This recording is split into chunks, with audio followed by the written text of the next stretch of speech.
ঢাকা বিশ্ববিদ্যালয় এই দেশের সর্বোচ্চ বিদ্যাপীঠ, জ্ঞান, রাজনীতি আর প্রতিবাদের প্রতীক। কিন্তু এই ক্যাম্পাসে কি নীরবে চলছে চাঁদাবাজির রাজনীতি? আজ আমরা জানব তথ্য ফাঁসের অভিযোগ এনে কিভাবে আগুনে পুড়িয়ে দেওয়া হলো একটি দোকান। ঘটনার সূত্রপাত 21 ডিসেম্বর 2025। ডাকসু সদস্য সর্বমিত্র চাকমা ও প্রক্টোরিয়াল টিম ঢাকা বিশ্ববিদ্যালয়ের লাইব্রেরি সংলগ্ন গেট থেকে বেশ কয়েকটি অবৈধ স্ট্রিট ফুড কার্ট জব্দ করে। জব্দকৃত দোকানগুলোর মধ্যে একটির দোকানদার ছিল হাসান নামের এক ব্যক্তি। হাসান নিজেকে দোকানের কর্মচারী পরিচয় দেন এবং দোকানের মালিক হিসেবে দুইজনের নাম জানান।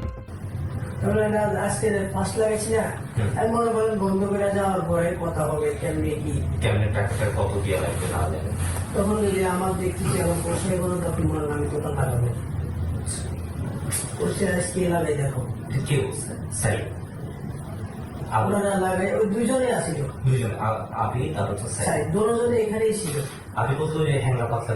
তারা হলেন বিজয় 71 হলের 2022-23 সেশনের শিক্ষার্থী ও হল ছাত্রদলের যুগ্ম আহ্বায়ক সৈয়দ হাসান সাদ এবং অন্যজন জহুরুল হক হলের 2022-23 সেশনের শিক্ষার্থী আবিদ আবদুল্লাহ। তিনি উমামার প্যানেল থেকে ডাকসু নির্বাচন করেন এবং ছাত্রদলের সাথে তার রয়েছে ঘনিষ্ঠ সম্পর্ক। এই দুইজনের সাথে যোগাযোগ করা হলে তারা দোকানটি নিজেদের বলে দাবি করেন। অল্প সময়ের মধ্যেই আবিদ আবদুল্লাহ ডাকসু কার্যালয়ে উপস্থিত হন বিষয়টির সমাধানের উদ্দেশ্যে। তবে এর মধ্যে দোকানদার হাসান ডাকসু প্রতিনিধির কাছে স্বীকার করেন সেদিনই তিনি আবিদ আবদুল্লাহ ও সৈয়দ হাসান সাদের আশ্রয়ে এই দোকানটি বসিয়েছেন। দোকান পুরোপুরি বসানো হলে লাভের টাকা হিসেব করে তাদের ভাগ দিতে হবে বলে জানান হাসান। হাসানের ভাই ইমরান এই দোকানসহ আরও কয়েকটি দোকানের মূল মালিক। ছাত্রদল নেতা সাদের আশ্রয়ে তিনি এসব দোকান বসান। আমার সাথে কত হয়েছে 4-5 দিন হেরা চালান টালান দিয়ে ব্যবসা করব, হেরা ব্যবসাটা কইরা যদি দোকানটা ঠিক হয় তখন আমারে বুঝাই দিব, কারণ হেদের পক্ষে দোকান করা সম্ভব না। একটা লোক হেরা জীবনের দোকানে 2-3 ঘন্টা খাড়ি থাকার মতো লোক নেই, সেটা যা যেটা যার হেদের হচ্ছে পড়াশোনা, হেদের হচ্ছে হেরা দোকানের ভিতরে একটা জায়গায় 3 ঘন্টা খাড়াই থাকে জীবনও থাকবে না। হেরা চাইতেছে যে আপনার 4-5 দিন ধরেন পাবো, 4-5 দিন হেরা করে কোনোরকম দোকানটা গুজগাছ করে দিয়ে মানে যাতে আমরা না উঠাই, সবকিছু করার পরে লাগলে আমারে যে তখন তো একটা যে কোনো কথা বইলেই দিব, মাগনা দিবে না, তখন তো 500-1000 তো নিবে, আমার 1 টাকা না তখন তো নিবে। কিন্তু কত হচ্ছে এটা, কিন্তু এই ফার্স্ট টাইম আপনি যারাই জিজ্ঞান আমি আমার জীবনে এই কাজটা কেন করছি জানেন? আমি আপনাদের খোলাখালি বলি, দোকান করে রুবেলের চাস্তো ভাই, দোকান আর একটা দোকান বসা দিয়েছে রুবেল রাব্বিরে দিয়া, সম্ভবত আমি যেটুকু শুনছি, আমি কোনদিন কেউ বলতে পরে। কিন্তু যখন একটা রাত্রে 15 মানুষ সামনে সবাই সামনে আমাকে অপমানি করছে, আমাকে আরো কয়েকজন দিয়ে দোকান নিয়ে, আমি এখানে দৌড়াতো না শোয়াতো না, আপনারা দুজন স্বাস্থ্য ছাড়তো ভাই ঝামেলা কেন আমি গাড়ি গেলে শুনুন। পরে এই জিদ্দে হেরা যখন কইছে পরে আমি রাজি হয়েছি, আমি ঠিক আছে আমার গাড়ির উপরে এসে লোক। অন্যদিকে রুবেল নামে আরেক দোকান মালিকের তত্ত্বাবধানে চলে বেশ কয়েকটি দোকান। প্রক্টোরিয়াল টিম ও ডাকসুর অনুসন্ধান সংক্রান্ত কাজে সর্বমিত্র চাকমা রুবেলের সাথে যোগাযোগ করেছিলেন। এর প্রেক্ষিতে সাদের আশ্রয়ে গড়ে ওঠা দোকানের মালিক ইমরান ছাত্রদল নেতা সাদ ও আবিদ আবদুল্লার কাছে রুবেলের নামে অভিযোগ করেন।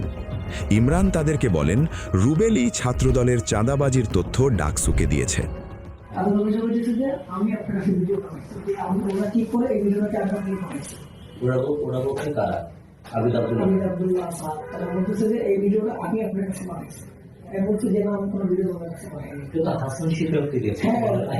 আপনার সাথে কালকে দেখা করছে ওরা? কালকে আমার দোকানে এসে ভাইটা দোকান করে ওরা তো অনেক ধমক দিচ্ছে, দোকান ভেঙে ফেলবে, খোলা ফেলবে, এই করবে সেটা বলে হুমকিটা দিয়ে গেছে। কথা হচ্ছে যে এই 3 মাস চলে আসবে, তারপরে বুঝে কে বলছে ওরাই বলে নির্বাচন চলে আসতেছে, আমরা একটু থাকবো। গতকালকে বলছে আমার দোকান টাকা করছে, আমি তো সামনে আর ইমরানের এই উস্কানিতে ক্ষুব্ধ হয়ে ছাত্রদল নেতা সাদ ও তার সঙ্গী আবিদ আবদুল্লাহ সহ তাদের ছেলেপেলেরা রুবেলের দোকানে হামলা করে।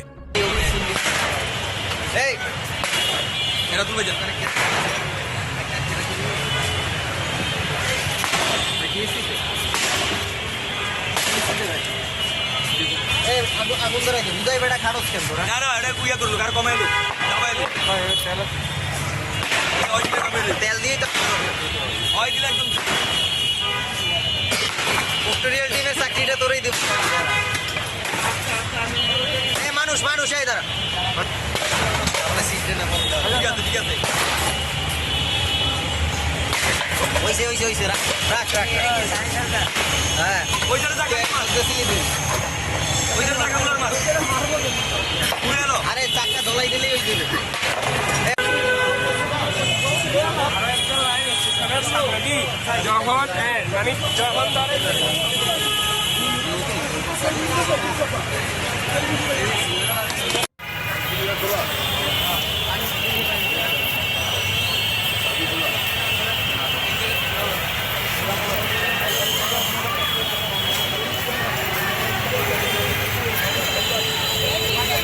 ঢাকা বিশ্ববিদ্যালয়ের টিএসসি এলাকায় রুবেলের দোকানে আগুনও দেওয়া হয়।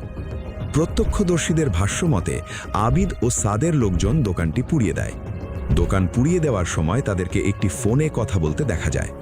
ফোন কলে অপর পাশ থেকে বলা হয় পুড়িয়ে দাও। আগুন ধরাই দে বুঝাই বেটা খারস কেন তোরা এই সময় তারা রুবেলকে গালাগালি করে এবং বলতে থাকে, তুমি ডাকসুতে গিয়ে কি বলে আসো? আমি আমার দোকান বসাতে পারি না, তুমি বসাও কেমনে? প্রক্টোরিয়াল টিম আগুনে দোকান পুড়িয়ে দেওয়ার ঘটনায় জড়িতদের পরিচয় সংগ্রহ করেন। তাদের মধ্যে রয়েছেন বিজয় ৭১ হল ছাত্রদলের যুগ্ম আহ্বায়ক সৈয়দ হাসান সাদ, জহুরুল হক হলের আবিদ আবদুল্লাহ, রাতুল চাইনিজ ল্যাঙ্গুয়েজ ২২-২৩ সেশন, কাউসার মাহমুদ ফার্সি ২২-২৩ সেশন এবং সানি সরকার রাষ্ট্রবিজ্ঞান ২২-২৩ সেশন সহ আরও কয়েকজন। পরবর্তীতে বিষয়টির সুরাহার আশায় ছাত্রদলের কিছু ঊর্ধ্বতন ব্যক্তির সাথে যোগাযোগ করেন দোকান মালিক রুবেল। কিন্তু অভিযোগ রয়েছে বিজয় ৭১ হল ছাত্রদলের নেতা সাদ আবারও তার সঙ্গী আবিদ আবদুল্লাহকে সঙ্গে নিয়ে রুবেলকে ডেকে হুমকি দেন। তাকে বলা হয় আবার দোকান বসালে আবারও আগুনে জ্বালিয়ে দেওয়া হবে। এইভাবেই অভিযোগ উঠেছে চাঁদা দিতে রাজি না হলে অথবা চাঁদাবাজির বিরুদ্ধে কোনো তথ্য দিলে ভয়ভীতি, হুমকি এবং জ্বালাও